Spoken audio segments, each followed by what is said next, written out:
Let me start first of all by talking now about Guru Nanak. Guru Nanak was born in 1469.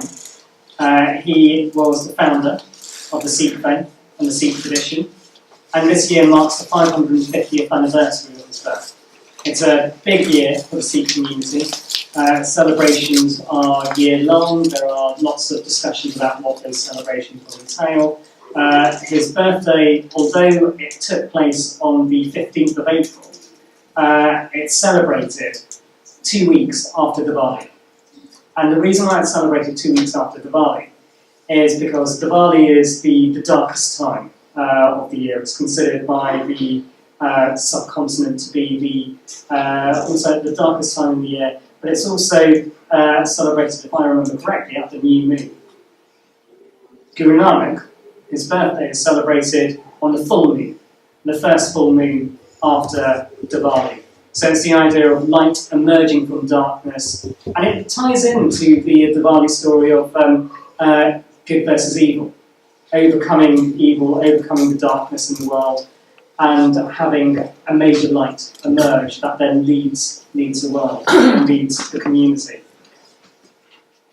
There's a long history of Guru Nanak and his connection with the Muslim community.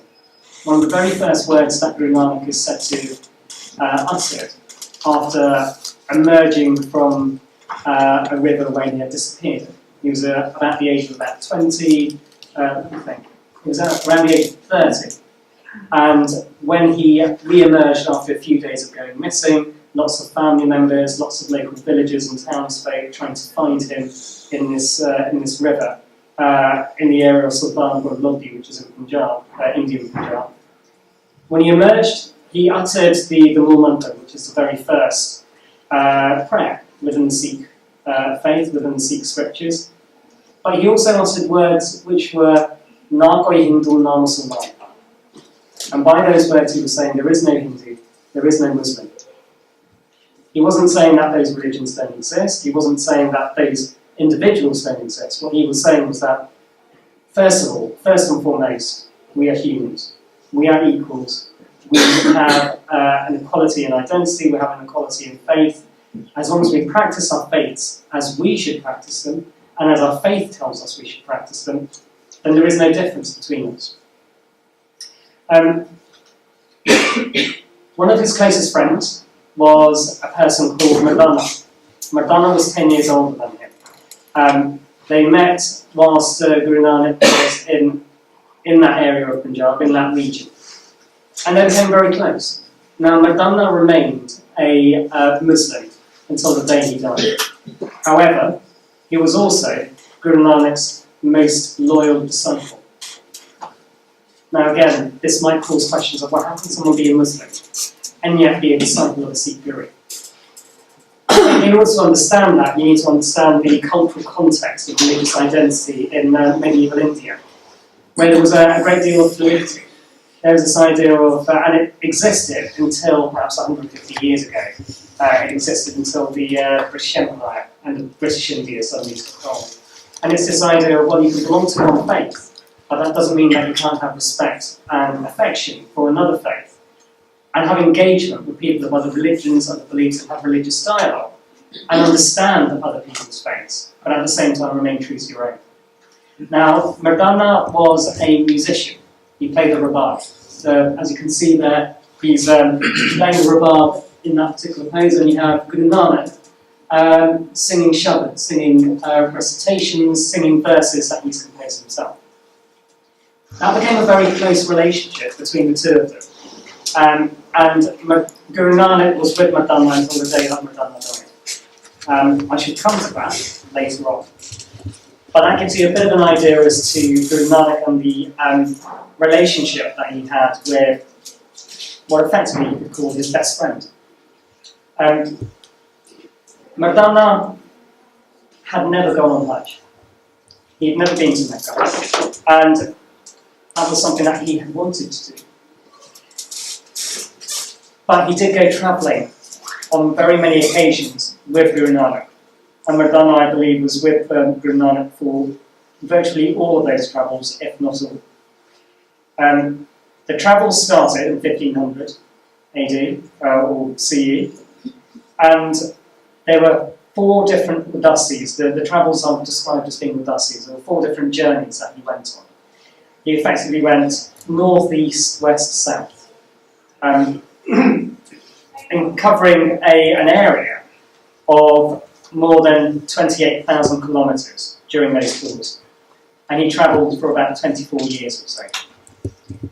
Guru Nanak is considered to be the second most well-travelled person in the world after Ibn Battuta of Morocco. Now, during those travels, he encountered people who were Hindus, Muslims, Christians, those of no faith, those of other faiths. He encountered many people during his travels, and each time that he encountered them, he had dialogue, he spoke to them. He would have discussions, he would have quite fascinating, in-depth discussions about religion. And there were times when he would talk to people of the different faiths, and he would use their religions to show them that they were not necessarily living their life in the way that they should be, in accordance with their own faith. Now, this here is a picture of Guru Nanak being visited by Baba. It's not entirely clear whether this is a real event that happened. There is some, Baba was the invader, the first of the Mughal emperors to India.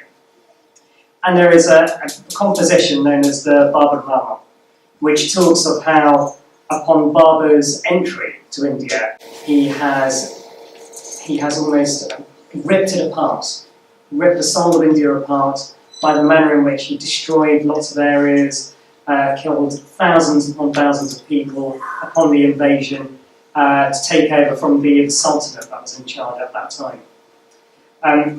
But this is a depiction of, again, Guru Nanak with Baba, with Baba's followers, and also with by Mardana, who is seen carrying the Rabat.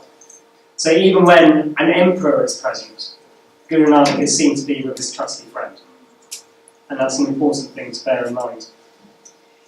In or around 1519, so exactly 500 years ago this year, Guru Nanak started his Udasi to the Middle East. He travelled by boat. It's believed that he travelled by boat to what's now Saudi Arabia. He travelled for the purposes of visiting Mecca. And as I've said, one of the reasons why he decided to go to Mecca, it's believed, is because Mardana wanted to go, and Guru Nanak had gone to Varanasi, he had gone to Hardwar, he'd gone to various other places of Hindu pilgrimage, but he had never been to anywhere that was solely connected with Islam. So this was his first opportunity. He donned blue robes, he carried a staff with him, he carried a prayer carpet, and he is said to have carried his own book of prayers in his arm. And Mardana wore a similar outfit, so when they were travelling, they looked as though, and they appeared as though they were Sufis. And if you go back to this image again, you can see Guru Nanak wearing the blue outfit, the blue robes, and you can see Mardana wearing white robes. There are images of Guru Nanak taken, and all of these are after his life, after he had passed away, sometimes 100, 200 years, sometimes many hundreds of years, and up to the present day.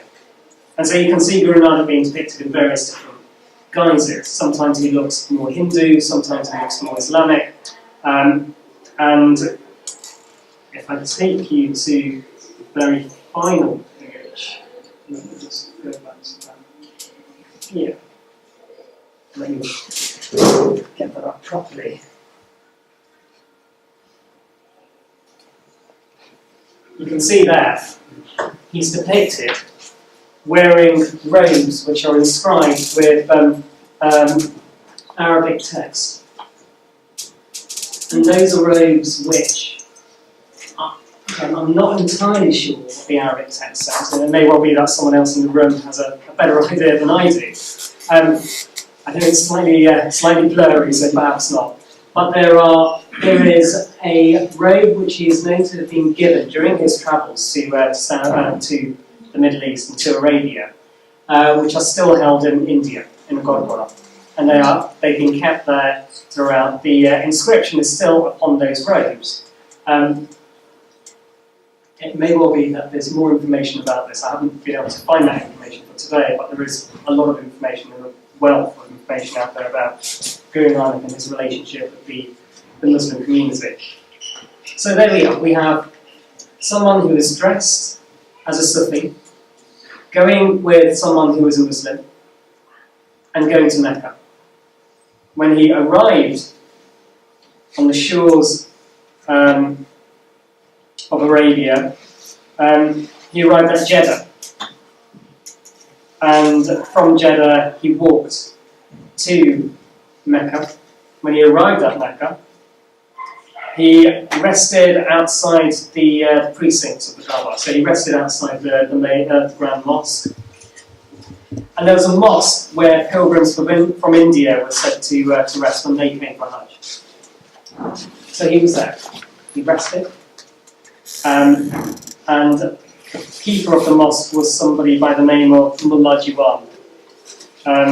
The Mullah's duty was to obviously keep the mosque clean, wake up the pilgrims when it was their favourite time in the morning, make sure that they were being looked after. And so lots of Sufis, lots of people from India would go there first before they would then make their journey to the Kaaba. During the evening, Guru Nanak is said to have, well, like any of us, he was tired. He fell asleep. In some versions, it says that Mardana was asked to stay awake. In other versions, it says that Mardana was sleeping as well.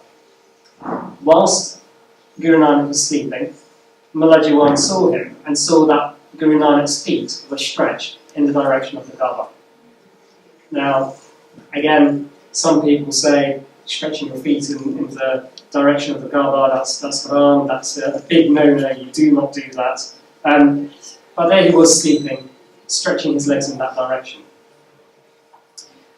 The Mullah saw that, rushed over to Guru Nanak, seeing the legs being stretched, kicked him, started shouting at him saying, "How dare you do that, don't you know that that's the direction of the Kaaba, what are you doing?" And called him all sorts of rude words, perhaps. And at that moment, the Mullah decided to pick up Guru Nanak's legs and just drag them in a different direction so they were not pointing in the direction of the Kaaba.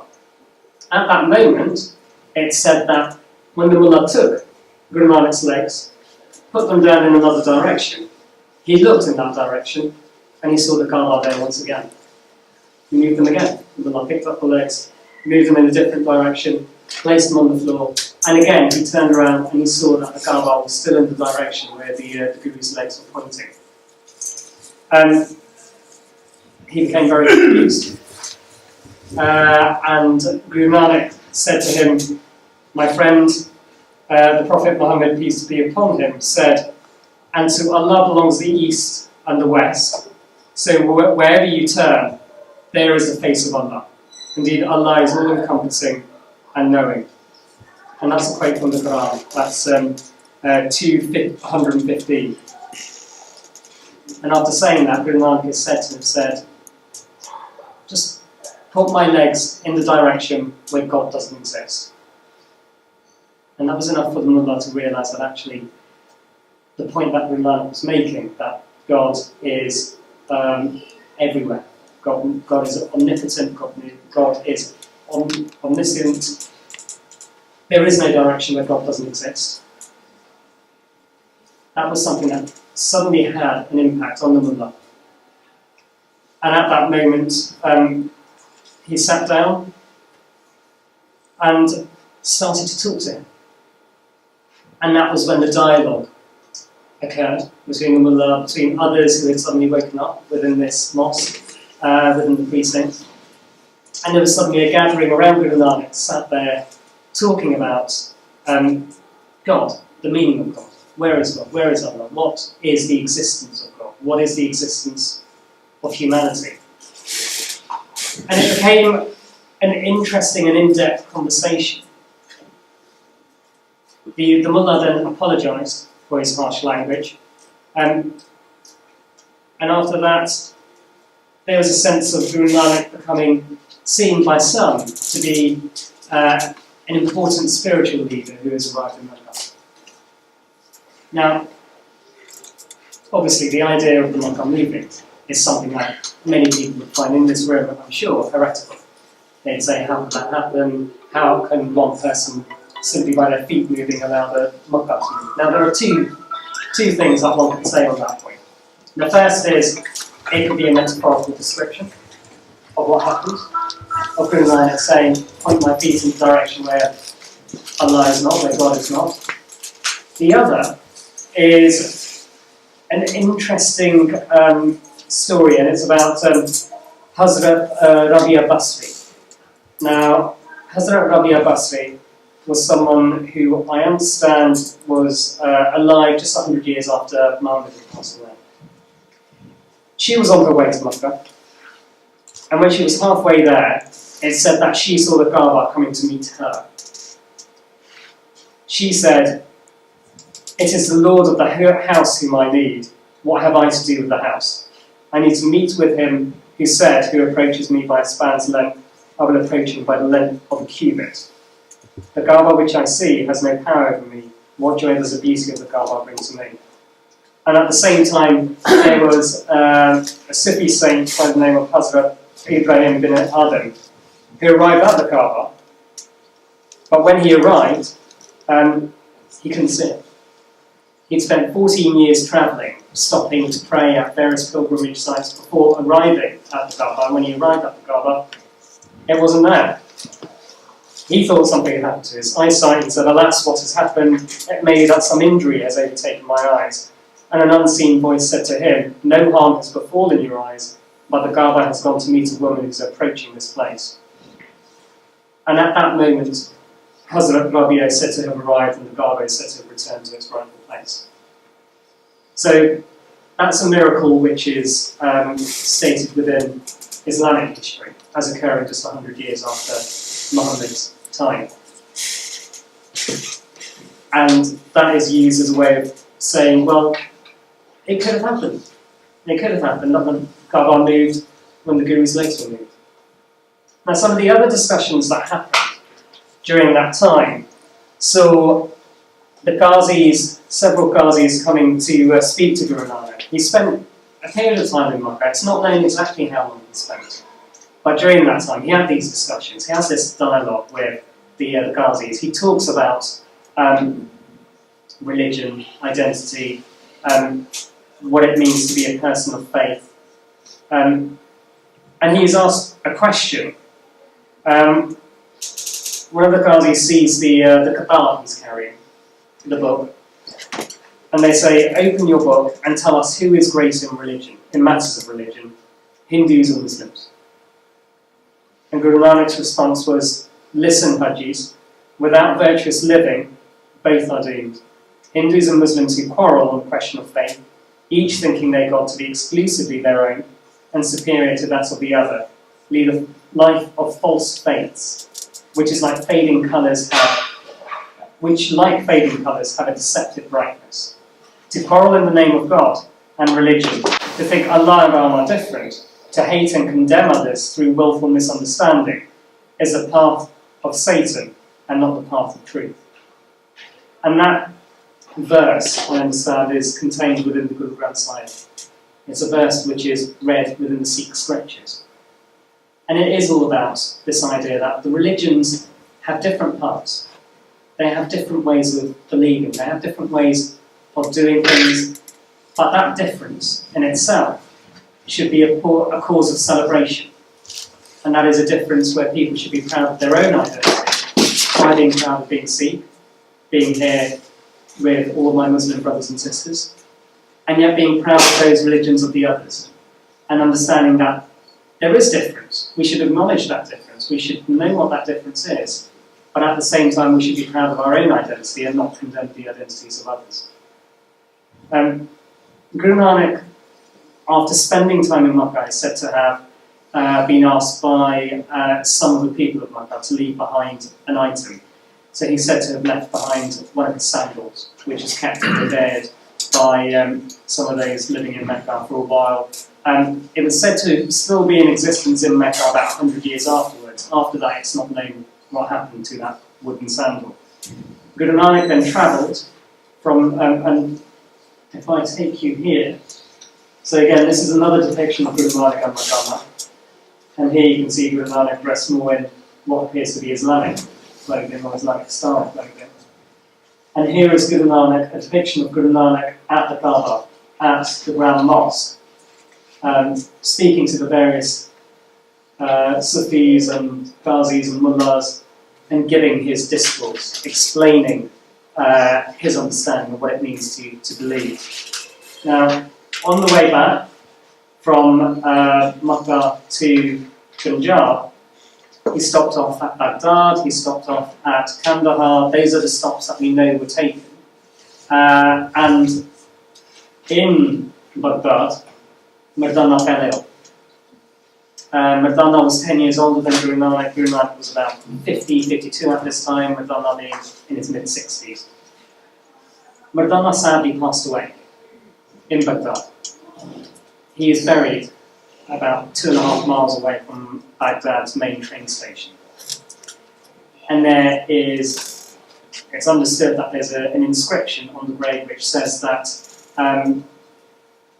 Guru Murad, because Mardana was the older of the two, he was considered to be the Guru by the locals, and Nanak was considered to be Baba Nanak instead. And it says something along the lines of Guru Murad has been buried here, or has been consecrated here by the hands of Baba Nanak. That inscription remains. Guru Nanak carried out the funeral for Mardana, and Mardana lived and died a Muslim, but was very loyal to Guru Nanak. And it's that sense of friendship that Guru Nanak had, which is perhaps the most important thing to take away from the story of Guru Nanak visiting Mecca. It is a story of saying that God is everywhere, Allah, Waheguru, Ram, Rahim, whatever you wish to call the Almighty, is everywhere, surrounds us in our daily lives. But also it's the idea that one can be friends with someone who is so different, who has a completely different religion, and yet the two of them can sit together, compose verses, compose poetry, compose spiritually uplifting hymns, for want of a better word, and have that strong friendship and connection that transcends any difference whatsoever. And again, that's the beauty of Guru Nanak, I would say. He's considered by Muslims to be Nanak Shah Faqir, and that is the name that is used for him in some places in the Middle East, where there are still pockets of communities where his story is still known. He's known as Baba Nanak in Pakistan, he's known as Guru Nanak by the Sikhs, he's known as Nanak Lama by the Tibetans. Throughout his journeys around Asia, he has left an imprint and he has left a mark. And I think this year being the 550th year, his birth anniversary is probably the best year, if any, to remember just how much he sought to bring people of different faiths together and bring them together as one. And there's a beautiful story that I'll end with about Guru Nanak's death. Guru Nanak died in 1539. He died in Kartarpur, which is now just across the border in Pakistan. And you have Sikhs in India who go to a platform which has been built across the river, across the border, and they look at the Gurdwara through binoculars. And the Pakistani government ensures that the long grasses that grow on the bankside are chopped down just enough so that the Sikhs who are there can pay their respects to the Gurdwara through the binoculars. When Guru Nanak Dev Ji died, the Hindu followers and the Muslim followers were both fighting over how should his last remains be done. Should he be buried, pointing in the direction of the Kaaba? Should he be cremated on the banks of the river? They were arguing that day. They decided that they covered Guru Nanak's body in a white sheet. They return the following morning, they uncover the sheet, all that's left are flowers. No body. Guru Nanak's body has disappeared. And so the Hindus and the Muslims decide that what they will do instead is take some of the flowers, take half of the white sheets that were used to cover Guru Nanak's body, and the Hindus took the sheets and the flowers and cremated them, and the Muslims took their half of the sheet and the flowers and they buried them. And at the moment there are still discussions between the Indian government and the Pakistani government of creating a bridge between India and Pakistan going over that river, so that by the 550th birth anniversary in November, people from India can go and pay their respects at that Gurdwara without having to get a visa, without having to go through any of the bureaucracy, just simply turn up with their passport or their ID card, and they can go over to where Guru Nanak Dev Ji saw and had his last breath. And I think if that isn't a story of unity, I don't know what it is. Thank you.